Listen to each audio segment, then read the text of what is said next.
បើថ្ងៃនេះអ្នកកំពុងឈឺចាប់កំពុងបាត់បង់កំពុងគិតថាជីវិតមិនមានផ្លូវទៅមុខទៀតសូមកុំចាក់ចេញព្រោះអេពីសូតនេះអាចជាសេចក្តីសង្ឃឹមសម្រាប់អ្នកសួស្តីបងប្អូនជាទីស្រឡាញ់ទាំងអស់គ្នាអរគុណបងប្អូនយ៉ាងជ្រាលជ្រៅ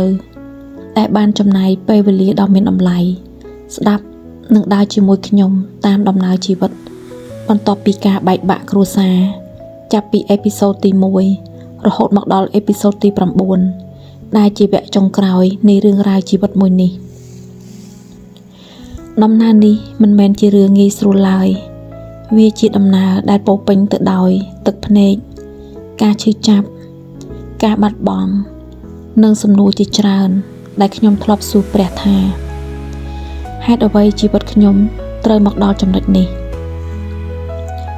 ចំណុចសំខាន់ចុងក្រោយបងប្អូនប្រហែលជាកំពុងសួរខ្ញុំក្នុងចិត្តថាព្រះអង្គបានជួយខ្ញុំដោយរបៀបណាថ្ងៃនេះខ្ញុំចង់ប្រាប់ដោយមិនលាក់បាំងទេថាព្រះអង្គបានសង្គ្រោះខ្ញុំមិនមែនត្រឹមតែបញ្ហាហិរញ្ញវត្ថុឬការបែកបាក់គ្រួសារប៉ុណ្ណោះទេប៉ុន្តែព្រះអង្គបានសង្គ្រោះព្រលឹងនឹងចិត្តខ្ញុំព្រះគម្ពីរបានចែងថា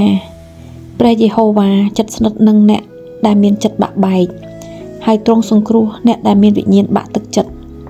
ទំនុកដង្កើងជំពូក34ខ18ព្រះបន្ទូលនេះមិនមែនជាពាក្យសរសេរនៅលើក្រដាសទេ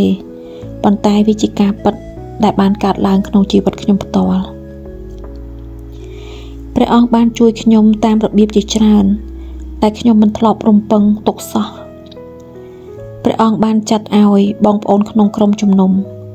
ដែលមានបទពិសោធន៍ក្នុងការដោះស្រាយបំណុលមកជួយប្រឹក្សាជួយបង្ហាញផ្លូវនិងជួយខ្ញុំឲ្យមើលឃើញថាបញ្ហាមានដំណោះស្រាយបើសិនយើងមិនរត់គេចពីវាព្រះអង្គបានចម្រើនកម្លាំងឲ្យខ្ញុំនៅថ្ងៃដែលខ្ញុំគិតថាខ្ញុំមិនអាចឈរបន្តទៀតបាន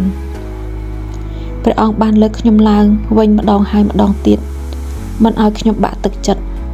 និងមិនឲ្យខ្ញុំបោះបង់ជីវិតអស់អ្នកដែលនឿយហត់និងមានបន្ទុកធ្ងន់ចូលមករកខ្ញុំ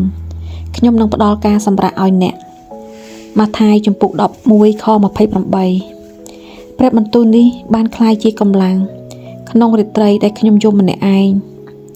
ព្រះអង្គបានប្រទានបញ្ញាឲ្យខ្ញុំធ្វើការងារបានល្អទោះបីជាចិត្តខ្ញុំកំពុងរងរបួសតែព្រះអង្គមិនឲ្យខ្ញុំបរាជ័យក្នុងការងារទេរហូតខ្ញុំបានឡើងតំណែងជាបន្តបន្ទាប់តែខ្ញុំដឹងច្បាស់ថាមិនមែនដោយសារសមត្ថភាពខ្ញុំម្នាក់ឯងទេប៉ុន្តែដោយព្រះគុណព្រះអង្គបានបង្រៀនខ្ញុំអំពីការគ្រប់គ្រងហិរញ្ញវត្ថុ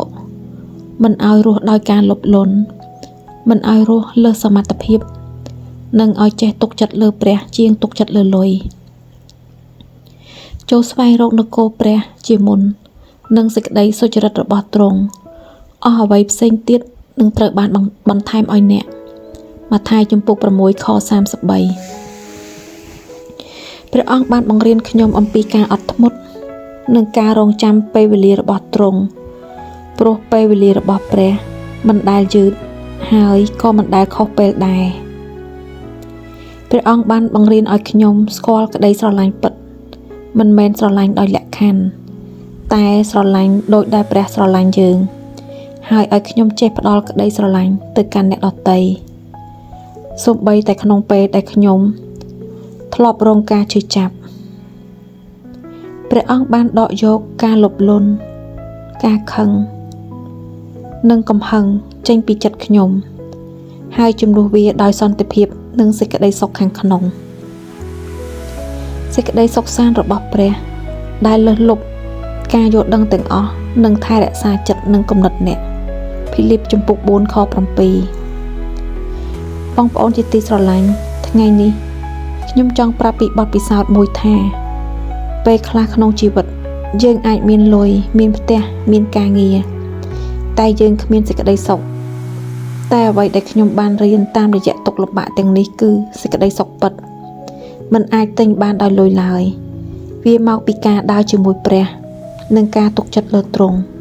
ទោះនៅក្នុងពេលងងឹតបំផុតក៏ដោយ ថ ថ្ងៃនេះគ្រួសារខ្ញុំទាំងមូលកំពុងដើរតាមផ្លូវរបស់ព្រះអង្គហើយដោយសារបញ្ហានិងការឈឺចាប់ព្រះអង្គបានប៉ះពាល់ចិត្តស្វាមីខ្ញុំនិងកូនខ្ញុំ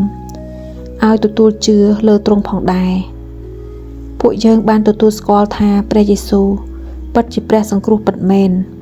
មិនមែនត្រឹមតែពាក្យប៉ុន្តែក្នុងជីវិតពិតអាមែនសូមព្រះប្រទានពរដល់បងប្អូនទាំងអស់គ្នាសូមបងប្អូនទាំងអស់គ្នាជួយ Subscribe Channel YouTube របស់ខ្ញុំផងសូមអរគុណ